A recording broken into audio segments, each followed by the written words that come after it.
Does Syria's President Assad have a plan B for resolving the Syrian conflict, actually the civil war? Leaders like Bashar al-Assad or Saddam Hussein or Ceausescu or Gaddafi or Hugo Chavez do not have plan B. Their only plan is plan A, and that's it. And plan A is to fight until the end, because they feel that the minute they compromise on one issue, they will be asked to compromise on other issues, and that will be the beginning of the end. So there is no plan B for Assad. If there was at any moment a plan B, that is to entertain seriously negotiations with the opposition to come out with a political solution or resolution, he could have done it maybe 15 months ago, a couple of months after the whole thing began, when it was totally peaceful. People tend to forget that this is a popular uprising that was, for the first 5-6 months, totally peaceful. In that peaceful demonstrations, those peaceful demonstrations that spread from the south to every corner in Syria were met by brute force. So from the beginning, for Bashar al-Assad, the only plan was plan A, which is to remain in power no matter the price that the Syrian people will ultimately pay. What you have now in Syria is a country with a tremendous history. It's a mosaic of groups, ethnic, religious, boasting two of the most important cities in the Middle East and in the Muslim world, Aleppo and Damascus, tearing itself apart. There's a great discussion now whether this is a civil war or not. But most people who define civil wars would agree that Syria is either in the civil war or sliding quickly towards full-fledged civil war, a la Spain in the 1930s. This conflict, unfortunately, at this stage, is going to be settled by violence. Out of this conflict, there will be a victor and a vanquished. This is like the Spanish Civil War, like the American Civil War. It's not going to reach a point where there will be some sort of a peaceful or political resolution that would allow Bashar al-Assad and his regime to remain in power. We are beyond that point now. And the sad reality is, for the rest of the world, is either to watch what's happening there or to engage or to help one side or the other. I mean, the notion that you have a conflict that is bloody, like the one in Syria, going on for 17, 18 months, and not to expect that the neighborhood around Syria will be involved one way or the other is naive. Between 1936 and 1939, the whole European continent tore itself apart on Spanish soil. Italians were involved, Germans were involved, Russians were involved. There were 45,000 volunteers from all over the world, including from the United States, going to Spain to fight. What's happening now in Syria is the same thing, but on a smaller scale, in the sense that you have volunteers now, unfortunately Islamists and extreme Islamists and jihadists, who are exploiting the strife in Syria the way they tried to exploit the strife in Iraq, and before that, the way they exploited the strife in Afghanistan.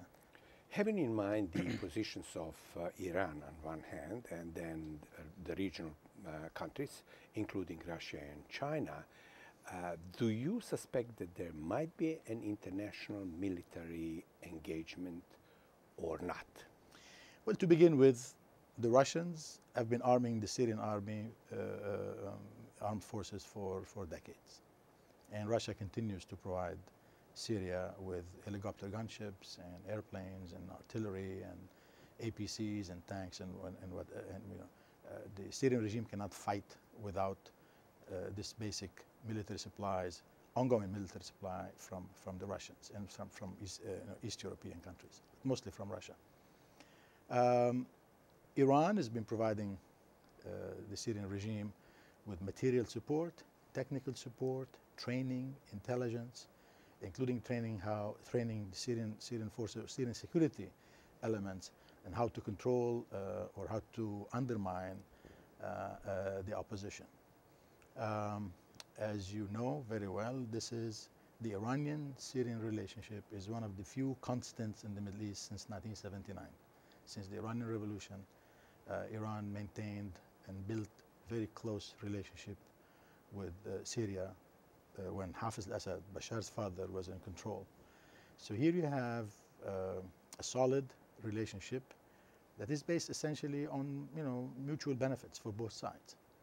And this relationship is not going to change as long as Bashar remains in power. Bashar realizes that Iran is probably the most important outside power helping him in addition to Russia. So on the side of Bashar al-Assad, you have two main players who are literally involved militarily and materially in helping him to crush the Syrian opposition. On the other hand, you have the these disparate groups of opposition forces that are lightly armed, but now they are beginning apparently to receive some anti-armor missiles. Probably next step would be shoulder-held anti-aircraft missiles, just to even the battlefield, so to speak. And this is going to continue.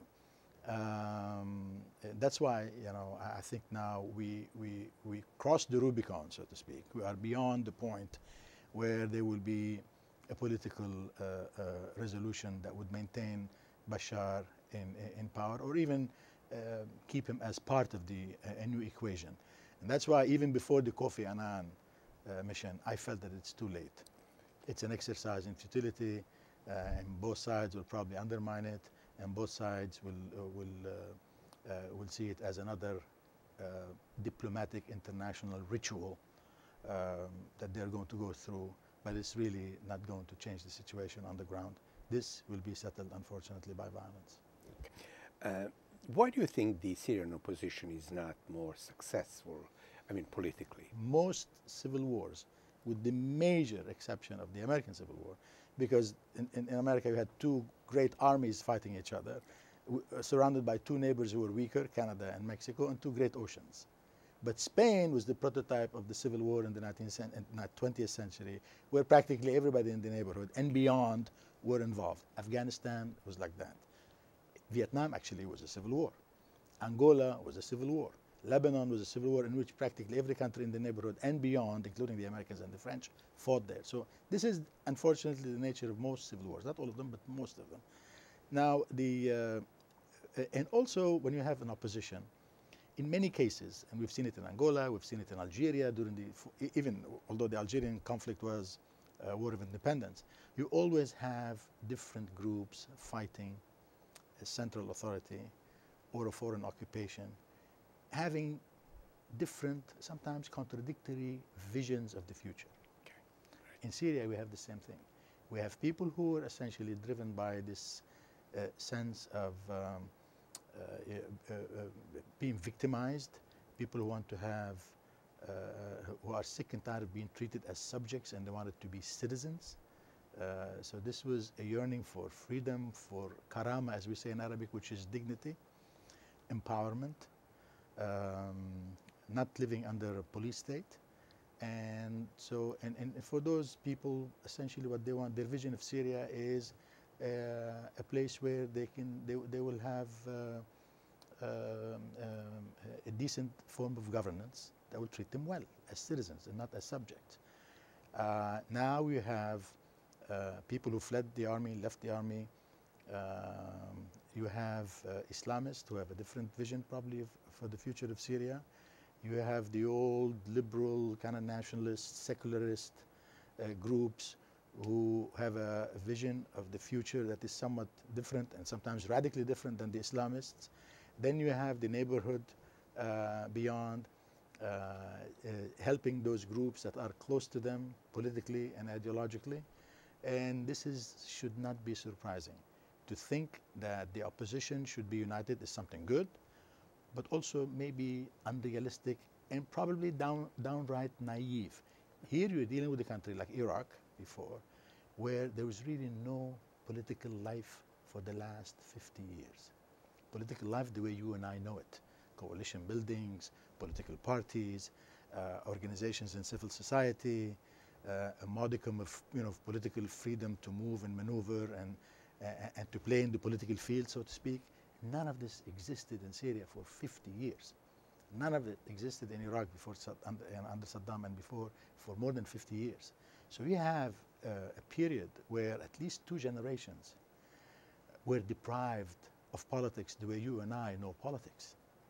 So to expect that people would understand the virtues and the complexities of organizing themselves politically into different groups, enter into coalitions, reach some sort of a unified vision for the future or a platform for political action is really asking too much. So every time I hear people in the United States or in Europe or whatever say, well, we want the opposition to be united. We want the opposition to articulate one view. Well, okay, it's fine and it's nice, but it's not practical. Or let's not be naive and expect that in the span of few months, when the country is descending to hell, people will have the luxury or the wherewithal or the political wisdom or the political experience to put together some sort of a coalition and articulate a kind of unified vision for the future. I wish things were that easy, but they are not.